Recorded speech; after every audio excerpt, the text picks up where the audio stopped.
ধুলো ঝাড়তে ঝাড়তে যে বের হয়ে এলো তার মুখ দেখে আমারই অজ্ঞান হওয়ার উপক্রম। মাথার এক পাশটা প্রায় নেই, একটা চোখ ঠেলে বের হয়ে এসেছে, অন্যটার জায়গায় শূন্য কোটর, মুখের চারিদিকে ছোট বড় সাদা হলুদ দাগ, সব মিলিয়ে যেন হরর ফিল্মেরই একটা চরিত্র। নমস্কার, আমি সঞ্জীব। ভালোবাসার ছন্দে আপনারা শুনছেন একের পর এক রোমহর্ষক রোমাঞ্চকর ভূতের গল্প। আজকে আপনার জন্য গল্প নন্দিতা সেনগুপ্তের লেখা গভীর রাতের রিক্সা। গল্পের সূত্রধার সৌভিক। গল্পের অন্যান্য চরিত্রে গৌরব, সঞ্জীব এবং সৌভিক। শুরু হচ্ছে আজকের গল্প গভীর রাতের রিক্সা।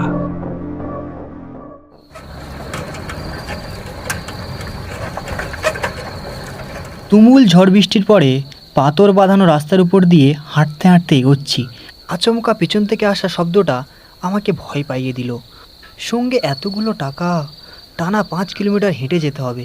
কপালে কি আছে কে জানে। পিছন ফিরে দেখি ভাঙাচোরা একটা রিক্সা এগিয়ে আসছে। আশ্চর্য, গভীর রাতে বোলপুর স্টেশন লেট ট্রেন থেকে নেমে রিক্সা স্ট্যান্ডেই গিয়েছিলাম, যদি একটা রিক্সা ভাগ্যের জোরে পেয়ে যাই। পাইনি। রাত আর প্রচণ্ড ঝড় বৃষ্টিতে স্ট্যান্ড শুনশান। তাহলে ওই রিক্সাটা এলো কোথা থেকে? আমি দাঁড়ালাম। সঙ্গের ব্যাগটাকে বুকে জড়িয়ে নিয়েছি কখন টেরও পাইনি। রিক্সাওয়ালা কাছে এসে বলল, স্যার, ভয় পাবেন না, আমি তপন। তপন? কে তপন? আমি প্রাণপণে তার মুখ মনে করার চেষ্টা করলাম। কোথায় দেখেছি ওকে? রিক্সাওয়ালার মুখ ঢাকা, তখনও বৃষ্টি পড়ছে। রিক্সাওয়ালা ফের বলল, না স্যার, আপনি আমাকে চেনেন না। আগে আমার রিক্সায় সাওয়ারি হননি আপনি। হ্যাঁ, মনে হলো এই বিপদে আপনার একটু সাহায্য দরকার। বিপদ? হ্যাঁ, আমার খুবই বিপদ। টাকা ভর্তি ওই ব্যাগটাকে নিরাপদে রাখবো কী করে? টাকাটা খোয়া গেলে আমার চাকরিটাই হয়তো আর থাকবে না। কিন্তু এত রাত যে করে ফেলবো ওই ট্রেনটা ভাবতেই পারিনি। তপন ফের বলল, হ্যাঁ স্যার, একসঙ্গে এত টাকা নিয়ে এই রাতে কঙ্কালীতলার দিকে হেঁটে যাওয়ার চেষ্টা করা আপনার উচিত হয়নি। জায়গাটার বড্ড বদনাম। আমি আরও অবাক হলাম। মেরুদণ্ড দিয়ে হিমস্রোত নেমে গেল। আমার ব্যাগটাতে ঠিক 2 লক্ষ টাকা আছে, কিন্তু সে কথা রিক্সাওয়ালা জানলো কী করে? ও কি তবে গুন্ডা বদমাশদের দলের কেউ? অজয় নদীর ওপারে বিশাল সেতুটা তৈরির জন্য শত শত লোক কাজ করছে। আগামীকাল তাদের সপ্তাহের মজুরি দেবার দিন। এই সেতুর ঠিকাদার রঞ্জন সামন্ত বর্ধমানের লোক। আমি তার ফার্মের কর্মচারী, তাই এত টাকা সে আমার হাত দিয়ে পাঠিয়েছেন। বোলপুর শহর থেকে একটু দূরে কঙ্কালীতলায় আমাদের একটা ভাড়া বাড়ি আছে। সন্ধ্যার ভেতরই সেখানে পৌঁছে যাওয়ার কথা, কিন্তু পথে গুসকোড়ার কাছে ওভারহেড তার ছিঁড়ে ট্রেনটা যে কয়েক ঘন্টা দাঁড়িয়ে থাকবে, রাস্তায় নামবে তুমুল বৃষ্টি, কি করে জানবো? ঘোর বিপদেই পড়েছি। রিক্সাওয়ালা এবারও আমার মনের কথা ধরে ফেলল। বলল, না স্যার, আমি চোর ডাকাতদের দলের লোক নই। আপনি যেমন করে ব্যাগটা বুকে জড়িয়ে আছেন তাতে মনে হচ্ছে ওতে অনেক টাকা আছে। রাত বিরেতে কেউ আপনার মতো বিপদে পড়লেই আমি রিক্সা নিয়ে পথে নামি। চিন্তা করবেন না, আপনাকে ঠিক পৌঁছে দেব। আমি যে ওর কথায় খুব একটা ভরসা পেলাম তা নয়, তবু উঠে বসলাম রিক্সাতে। একজন সঙ্গী তো হলো। জীর্ণ রিক্সাটাকে বেশ জোরেই চালাতে শুরু করলো তপন। পথ পার হতে লাগলো, আর চলতে লাগলো তপনের গল্প। স্যার, এই জায়গার নাম মালির বাগান। এখানে 3 বছর আগে এমনই এক রাতে বরযাত্রীদের কেটে ফেলেছিল ডাকাতের দল। সোনা দানা টাকা কত যে লুট হয়েছিল তার হিসেব নেই। এই দেখুন, এটার নাম সাতমারি। পরপর 7 জন যাত্রীকে এখানে খুন করা হয়েছিল, শুধুমাত্র তাদের কাছ থেকে টাকা কড়ি কেড়ে নেবার জন্য। এই তো বনবাসী পাড়া। কয়েকদিন আগে মোটর বাইক থামিয়ে স্বামী স্ত্রীকে মেরে বাইকটা নিয়ে পালিয়ে যায় বদমাইশেরা। নির্লিপ্ত গলায় পরপর যা তপন বলে যাচ্ছিল, সেই ঘটনার সবগুলোই আমার খুবই জানা। কিন্তু এসব ও আমাকে বলছে কেন? তপন তো জানে না ব্যাগটাকে ছিনিয়ে নেবার চেষ্টা করলে প্রাণপণে বাধা দেব।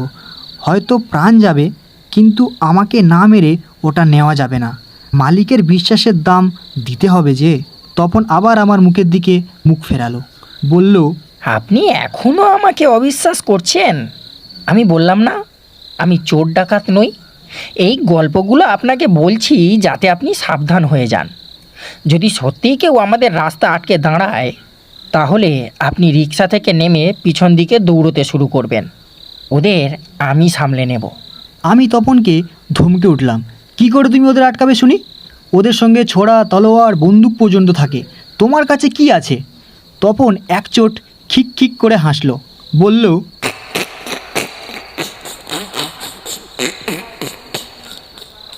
স্যার, আমার মুখটা তো আপনি দেখেননি।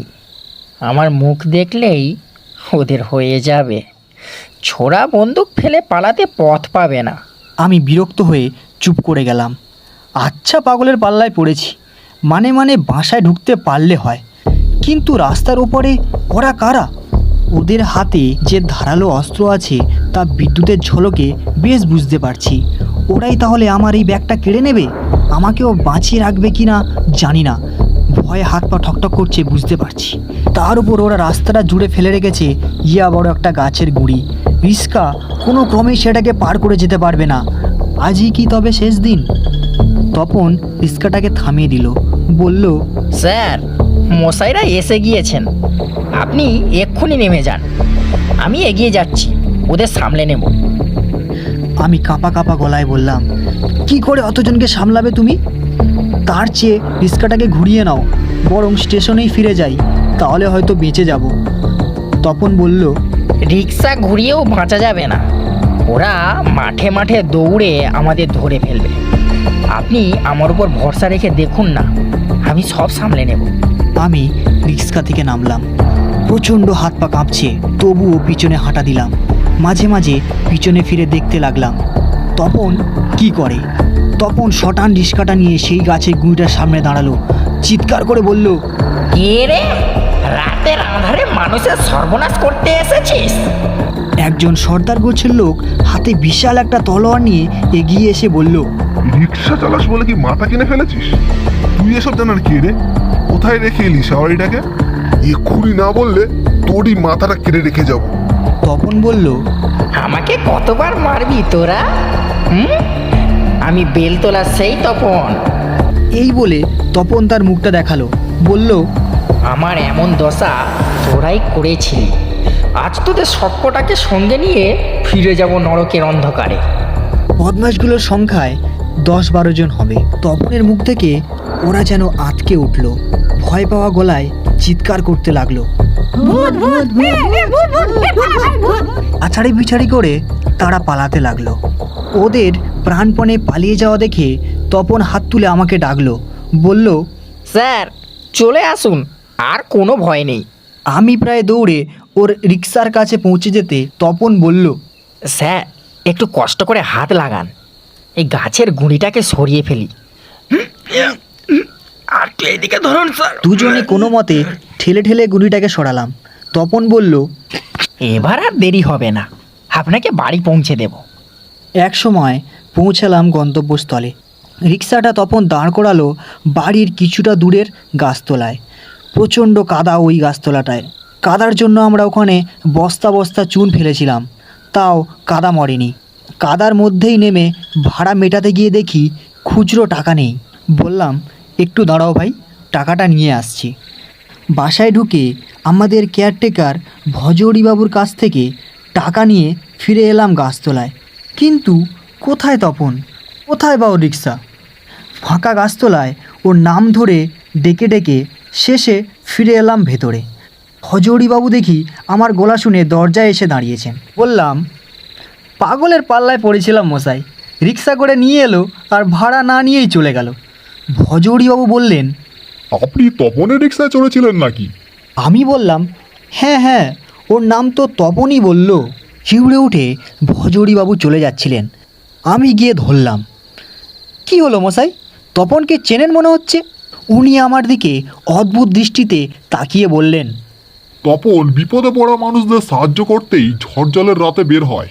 আসলে আজ থেকে 100 বছর আগে এমনই একটা রাতে ডাকাতদের হাত থেকে নিজের রিক্সার সওয়ারিকে বাঁচাতে গিয়ে ও খুন হয়েছিল। দারুণ রাগে তপনের মুখটাকেও ডাকাতেরা ক্ষতবিক্ষত করে দেয়। আমার সংশয় কিন্তু ঘুচল না। রাতের অন্ধকারে ভূত দেখলাম, এতটা রাস্তা এলাম ভূতের রিকশায়। তা হয় নাকি? ভূত বলে কিছু আছে? মনটা বিদ্রোহ করে উঠল। ঠিক করে ফেললাম এই রহস্যটার সমাধান করতেই হবে। পরদিন তাই সকাল হতে না হতে চলে গেলাম বোলপুরের রিক্সা স্ট্যান্ডে। রিক্সাওয়ালাদের ধরে ধরে জানতে চাইলাম, আচ্ছা তপন কে? বেলতলার তপন, চেনো তাকে? আমার প্রশ্ন শুনে রিক্সাওয়ালাদের মুখ গম্ভীর হয়ে গেল। অনেক জিজ্ঞাসার পরে একজন রিক্সাওয়ালা পাল্টা প্রশ্ন করল, বেলতলার তপনকে কিসের দরকার? আমি বললাম, কাল রাতে ও আমাকে বাড়ি পৌঁছে দিয়েছিল, কিন্তু ভাড়া না নিয়েই চলে যায়। ওর ভাড়াটা তো দিতে হবে।